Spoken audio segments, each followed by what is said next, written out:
Halo teman-teman cerita guru, selamat datang kembali di channel ini. Apa kabar semuanya? Semoga kalian sehat-sehat selalu dan bahagia ya. Nah, di video kali ini kita bakal bedah tuntas alur cerita salah satu film aksi yang seru banget, yaitu Nobody, yang rilis tahun 2021. Penasaran kan gimana aksi menegangkan dari karakter utamanya? Yuk simak ceritanya biar nggak ketinggalan. Jangan lupa klik tombol subscribe dan juga lonceng notifikasinya agar kalian mendapatkan notifikasi terbaru dari channel ini.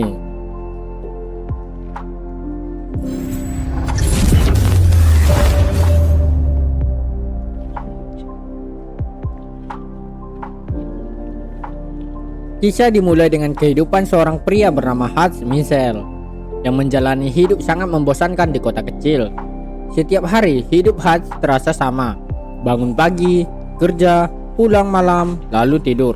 Hubungannya dengan sang istri pun terasa mulai dingin. Bahkan anaknya terlihat kurang menghormatinya. Di mata semua orang, Hans hanyalah pria yang lemah dan membosankan. Tapi tidak ada yang tahu kalau ternyata dia menyimpan masa lalu yang sengaja ditutup rapat. Suatu malam, rumah Hans tiba-tiba dimasuki dua orang perampok bersenjata. Hans berniat menghubungi polisi, tapi sempat digagalkan dan semua uang yang ada raib dirampok. Anehnya, saat anak laki-lakinya mencoba melawan salah satu perampok, Hans sebenarnya punya kesempatan untuk menghajar mereka. Namun Hans memilih diam dan membiarkan kedua perampok itu pergi. That's about all there is on that. Let him go, son. Setelah diselidiki, rupanya garasi rumah mereka dibobol menggunakan sekotak pizza. Tapi keputusan Hans membuat seluruh keluarganya kecewa. Bahkan tetangganya pun menganggap Hans pengecut karena tidak berani melawan demi melindungi keluarganya sendiri. Keesokan harinya, di tempat kerja, kabar mengenai perampokan malam itu sudah cepat menyebar. Anak dari bos Hans memberikan sebuah senjata agar bisa Hans gunakan jika sewaktu-waktu perampokan terjadi lagi di rumahnya. Hans sebenarnya ingin membeli perusahaan tempat ia bekerja, tapi si bos juga tidak mau melepaskannya. Kalau perusahaan yang ia bangun sedari nol dihargai sangat murah. Disinilah alasan kenapa Hans diam pada saat perampokan itu terjadi.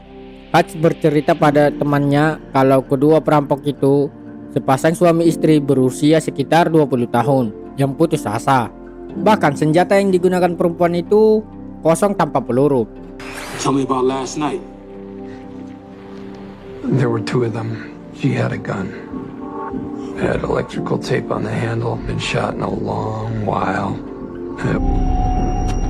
Empty. You didn't do what you didn't do. Selepas pulang kerja, ia menyempatkan diri menjenguk ayahnya yang ada di panti jompo. Ternyata ayahnya juga mengetahui apa yang terjadi padanya. Sesampainya di rumah, kemarahan Hans memuncak ketika ia baru menyadari kalau gelang kucing kesayangan putrinya juga ikut dicuri. Lalu ia mendatangi kediaman ayahnya untuk mengambil beberapa peralatan sekaligus senjata untuk mencari di mana keberadaan kedua pelaku perampok itu berada.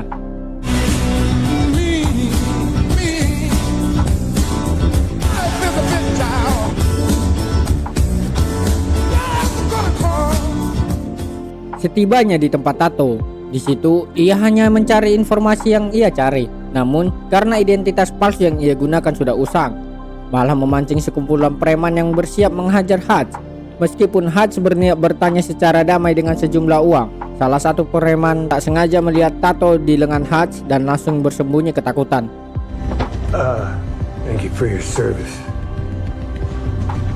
Setelah menemukan apartemen para perampok, awalnya ia hanya ingin mengambil kembali gelang kucing milik anaknya yang hilang saat perampokan terjadi. Tapi setelah diinterogasi, mereka tidak merasa mengambil apa yang ia cari selain jam tangan dan beberapa uang. Hans sadar kalau mereka ternyata hanyalah pasangan miskin yang sedang putus asa karena harus membiayai anak mereka yang sakit.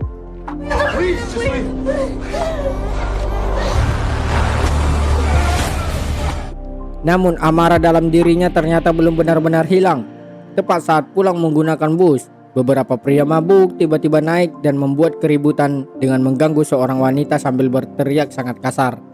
Hans yang sedari tadi menahan emosinya langsung melampiaskan kekesalannya pada mereka semua.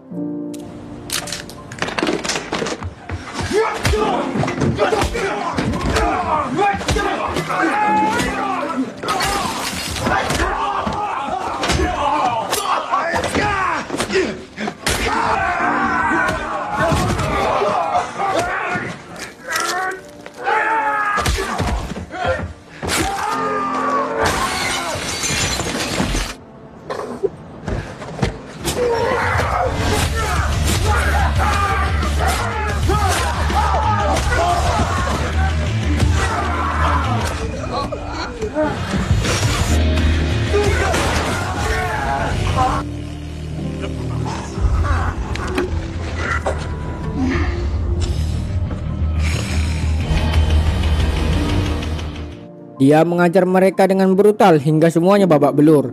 Setibanya di rumah, dengan tubuh dipenuhi luka, Hutch langsung diobati istrinya yang sedari tadi menunggu kepulangannya. Di waktu yang sama, seorang bos Rusia bernama Yulian sedang menyambangi salah satu klub mewah miliknya. Sebagai pemenang saham terbesar di Obsak, sebuah organisasi ilegal Rusia, Yulian terkenal sebagai sosok yang kejam dan sangat berbahaya. Dari sekian banyak rekan bisnisnya, salah satu di antara mereka meragukan Yulian yang tidak bisa mencerminkan sikap dari seorang pebisnis sejati. Perkataan itu langsung membuat Yulian murka dan mengajar pemegang saham 3% miliknya.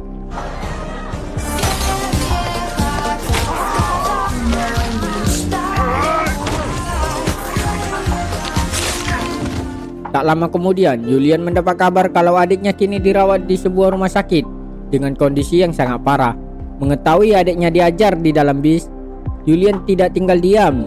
Ia mencari semua informasi bawaan anak adiknya dan juga ikut babak belur sambil menghajar mereka. Tapi untungnya satu dari mereka memiliki kartu milik Hutch yang tertinggal di dalam bus. Keesokan harinya, seperti biasa keseharian Hutch kembali berjalan normal. Tapi tak lama kemudian temannya menelpon untuk memberi kabar kalau sebentar lagi Hutch akan terkena masalah yang besar setelah membuat masalah dengan adiknya Yulian. Satu-satunya cara agar bisa selamat adalah mendatangi tempat tukang cukur. Di situ Hutch bertemu rekan kerjanya dan ternyata informasi yang ia butuhkan bahkan sudah disimpan dan disiapkan semuanya dari data yang dia terima. Ternyata Yulian adalah bos mafia Rusia, pemilik organisasi kriminal bernama Obsak, tempat pencucian uang milik mafia Rusia. Di satu sisi, Hutch sudah mengetahui siapa sebenarnya Yulian, tapi di sisi lain, Yulian hanya menemukan Hutch adalah seorang pria biasa dan ayahnya yang berada di panti jompo. Meski begitu, Yulian masih merasa ada yang janggal dan meminta kenalan dari Pentagon menelusuri asal-usul Hutch. Malam itu, suasana keluarga Hutch cukup hangat sambil ditemani istri dan kedua anaknya makan bersama. Namun beberapa saat kemudian, sekelompok orang tidak dikenal sedang menuju ke rumahnya. Hutch yang sadar akan bahaya tersebut segera menyuruh keluarganya untuk bersembunyi di ruang bawah tanah.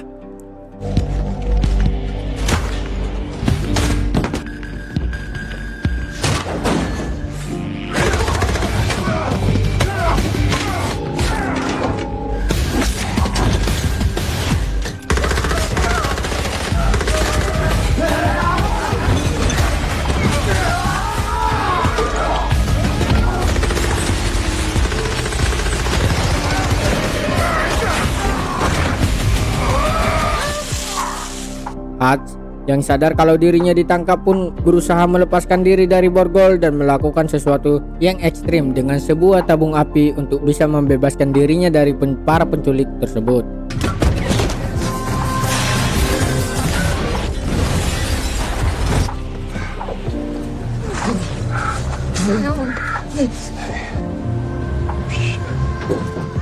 Setelah berhasil selamat, Hutch buru-buru pulang ke rumah untuk mengecek kondisi keluarganya sekaligus memberitahu ayahnya untuk berhati-hati. Untungnya semua keluarganya selamat dan langsung menyuruh mereka untuk pindah rumah saat itu juga. Ketika Hutch sendirian di rumah sambil ditemani para bawahan Yulian yang sekarat, di situ Hutch menceritakan satu kisah. Setelah berhasil memburu target incaran yang harus dia habisi, namun pelaku memohon belas kasihan untuk berjanji berubah. Setahun kemudian Hutch menyimbangi rumahnya dan menemukan pelaku yang dulunya diambang kematian sekarang berubah menjadi ayah yang baik bagi keluarga kecilnya. Itulah sebabnya Hutch berusaha hidup normal setelah termotivasi dengan kisah tersebut. Meskipun ekspektasi tak sesuai realita, Hutch nampaknya harus menjadi dirinya sendiri ketimbang pura-pura bahagia dengan topeng di wajahnya. Sementara itu, kedua bawahan Yulian juga datang ke panti jompo untuk menghabisi nyawa ayahnya, Hutch. Tapi siapa sangka, beliau juga tak kalah jago dalam hal membunuh.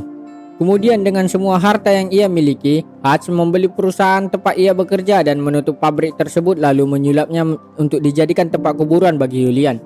Setelah persiapan selesai, Hutch secara pribadi datang ke markas Yulian dan menghabisi semua akar permasalahannya.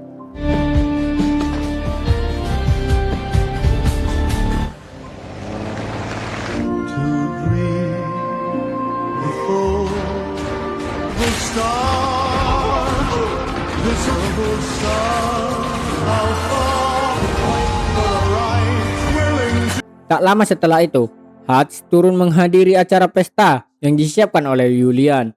Di sana, Hutch berbicara empat mata dengan Julian setelah membawa sebuah bom yang telah ia siapkan untuk mengintimidasi semua orang.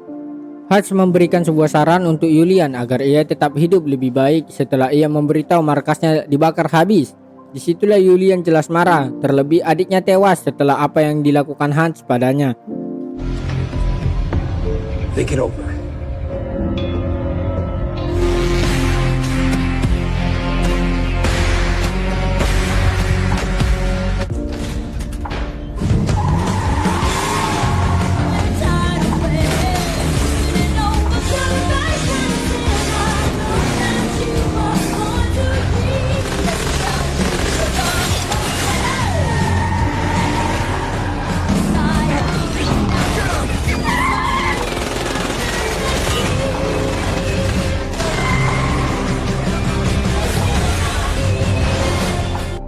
Sambil membawa sebuah lukisan yang ia curi dari rumah Julian, Hutch yang terkena tembakan untungnya berhasil diselamatkan oleh ayahnya dan sahabatnya dan memancing anak buah Julian masuk ke kuburan mereka.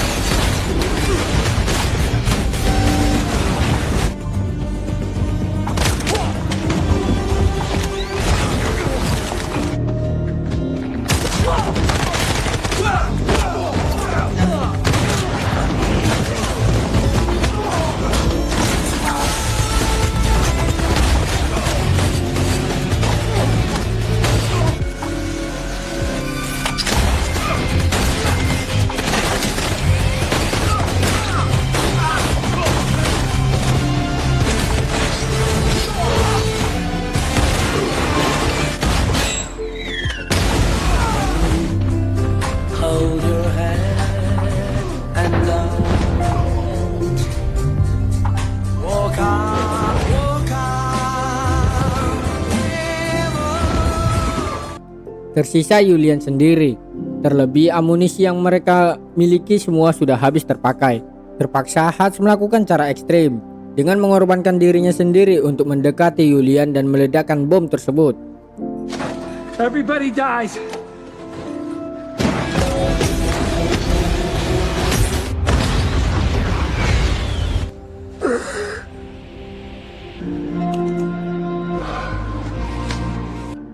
Dan film pun selesai. Salah satu pesan yang dapat kita ambil dari film ini adalah jangan pernah sesekali meremehkan orang yang terlihat lemah atau pendiam, karena bisa jadi mereka hanya sedang berusaha menahan sisi berbahayanya dalam dirinya. Sampai di sini dulu cerita kita kali ini, dan jangan lupa klik tombol subscribe dan juga lonceng notifikasi. Semoga kita selalu diberikan kesehatan, kekuatan seperti Hans untuk bisa mengalahkan orang-orang jahat di dunia ini. Oke, see you guys next time.